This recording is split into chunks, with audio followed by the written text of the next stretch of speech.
Bonjour mes peuple de repos, soyez salués.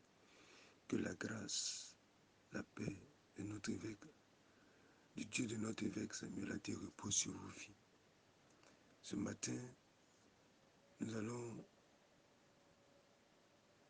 nous entretenir sur un thème, la prospérité.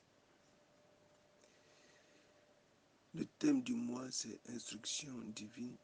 Thème du jour, la prospérité. Notre texte de base, c'est Ésaïe 54, verset 13. Tous tes fils seront disciples de l'Éternel. Et grande sera la postérité de tes fils. Bien-aimés,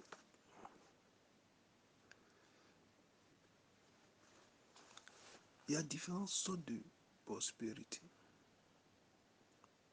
Il y a la prospérité spirituelle, la prospérité financière, la prospérité matérielle, la prospérité mentale. En fait, différentes sortes de prospérité. Et ce soir, et ce matin du moins, je m'attendrai un peu plus sur la prospérité spirituelle. En fait, qu'est-ce que c'est que la prospérité?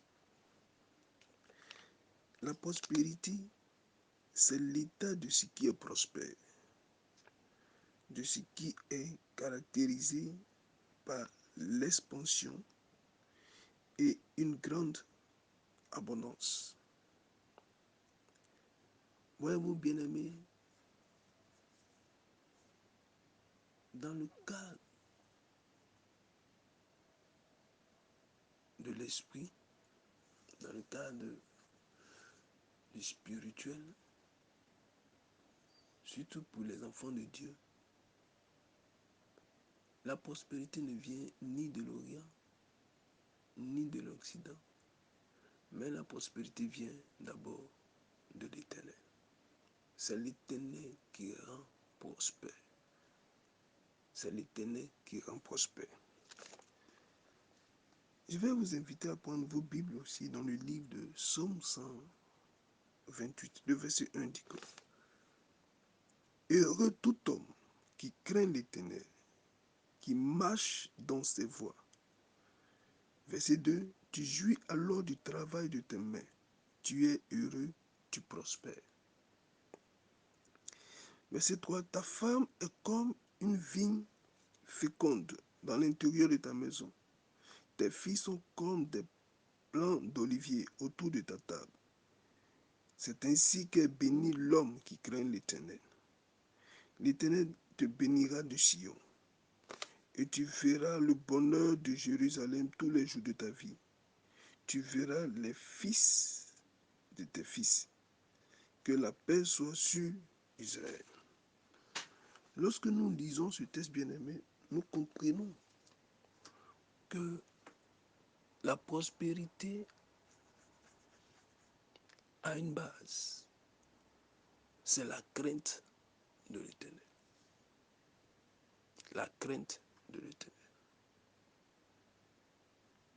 Lorsque nous craignons l'Éternel, l'Éternel nous fait jouir de ses faveurs, de son abondance. Dans notre texte de base, la Bible dit, tous tes fils seront disciples de l'Éternel. Tous tes fils seront disciples de l'Éternel. Lorsque tes fils sont tous disciples de l'Éternel, c'est une grâce. C'est une forme de richesse. Tu t'imagines, tu es leader d'une église. Et l'Éternel te fait la grâce de telle sorte que tous tes fils sont disciples de l'Éternel. Quelle grâce, quelle richesse.